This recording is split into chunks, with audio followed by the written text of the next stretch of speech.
The 27th Dynasty of Egypt, notated Dynasty XXVII, alternatively 27th Dynasty or Dynasty 27, also known as the First Egyptian Satrapy, Old Persian Mudrāya I, was effectively a province satrapy of the Achaemenid Persian Empire between 525 BC to 404 BC.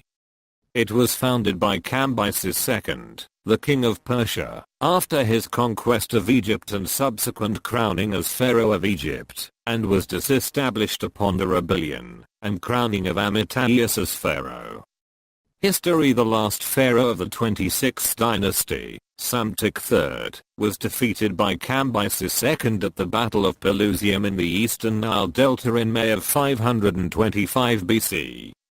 Cambyses was crowned Pharaoh of Egypt in the summer of that year at the latest, beginning the first period of Persian rule over Egypt, known as the 27th Dynasty. Egypt was then joined with Cyprus and Phoenicia to form the sixth satrapy of the Achaemenid Empire, with Aryandes as the local satrap provincial governor. As Pharaoh of Egypt, Cambyses' reign saw the fiscal resources of traditional Egyptian temples diminished considerably. One decree, written on papyrus in Demotic script, ordered a limitation on resources to all Egyptian temples, excluding Memphis, Heliopolis and Wenkum near Abusia. Cambyses left Egypt sometime in early 522 BC, dying en route to Persia, and was nominally succeeded briefly by his younger brother Mudrāya, although contemporary historians suggest Mudrāya was actually Gormata, an impostor, and that the real Mudrāya had been murdered some years before by Cambyses, ostensibly out of jealousy. Darius I, suspecting this impersonation, led a coup against Mudrāya in September of that year, overthrowing him and being crowned as king and pharaoh the next morning. As the new Persian king, Darius spent much of his time quelling rebellions throughout his empire. Sometime in late 522 BC or early 521 BC, a local Egyptian prince led a rebellion and declared himself Pharaoh Petabastus III. The main cause of this rebellion is uncertain, but the ancient Greek military historian Polyaenus states that it was oppressive taxation imposed by the satrap Aryandes.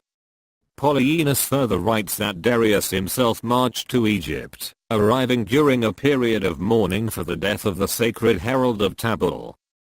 Darius made a proclamation that he would award a sum of 100 talents to the man who could produce the next herald, impressing the Egyptians with his piety such that they flocked en masse to his side, ending the rebellion too. Darius took a greater interest in Egyptian internal affairs than Cambyses. He reportedly codified the laws of Egypt, and notably completed the excavation of a canal system at Suez, allowing passage from the Bitter Lakes to the Red Sea, much preferable to the arduous desert land route. This feat allowed Darius to import skilled Egyptian laborers and artisans to construct his palaces in Persia. The result of this was a minor brain drain in Egypt, due to the loss of these skilled individuals, creating a demonstrable lowering of quality in Egyptian architecture and art from this period. Nevertheless, Darius was more devoted to supporting Egyptian temples than Cambyses, earning himself a reputation for religious tolerance in the region. In 497 BC, during a visit by Darius to Egypt, Aryandes was executed for treason, most likely for attempting to issue his own coinage, a visible attempt to distance Egypt from the rest of the Persian Empire. 4 Darius died in 486 BC, and was succeeded by Xerxes I. Upon the accession of Xerxes, Egypt again rebelled, this time possibly under Psamtik IV, although different sources dispute that detail. Xerxes quickly quelled the rebellion, installing his brother Achaemenes as satrap. Xerxes ended the privileged status of Egypt held under Darius, and increased supply requirements from the country, probably to fund his invasion of Greece. Furthermore, Xerxes promoted the Zoroastrian god Ahura Mazda at the expense of traditional Egyptian deities, and permanently stopped the funding of Egyptian monuments. Xerxes was murdered in 465 BC by Artabanus, beginning a dynastic struggle that ended with Artaxerxes I being crowned the next king and pharaoh.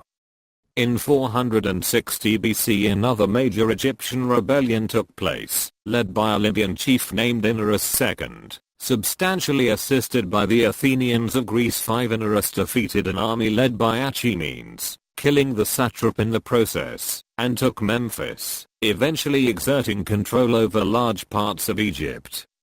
Inarus and his Athenian allies were finally defeated by a Persian army led by General Megabyzus in 454 BC, and consequently sent into retreat. Megabyzus promised Inarus no harm would come of him, or his followers, if he surrendered and submitted to Persian authority, terms Inarus agreed to. Nevertheless, Artaxerxes eventually had Inarus executed, although exactly how, and when is a matter of dispute.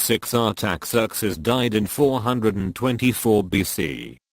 Artaxerxes' successor, Xerxes II, only ruled for 45 days, being murdered by his brother Sogdianus. Sogdianus was consequently murdered by his brother Rochus, who became Darius II. Darius II ruled from 423 BC to 404 BC, and nearing the end of his reign a rebellion led by Amyrtaeus took place, potentially beginning as early as 411 BC. In 405 BC Amyrtaeus, with the help of Cretan mercenaries, expelled the Persians from Memphis, declaring himself pharaoh the next year, and ending the 27th dynasty. Darius II's successor, Artaxerxes II, made attempts to begin an expedition to retake Egypt, but due to political difficulty with his brother Cyrus the Younger, abandoned the effort. Artaxerxes II was still recognized as the rightful pharaoh in some parts of Egypt as late as 401 BC, although his sluggish response to the situation allowed Egypt to solidify its independence. During the period of independent rule, three indigenous dynasties reigned: the 28th, 29th, and 30th dynasty.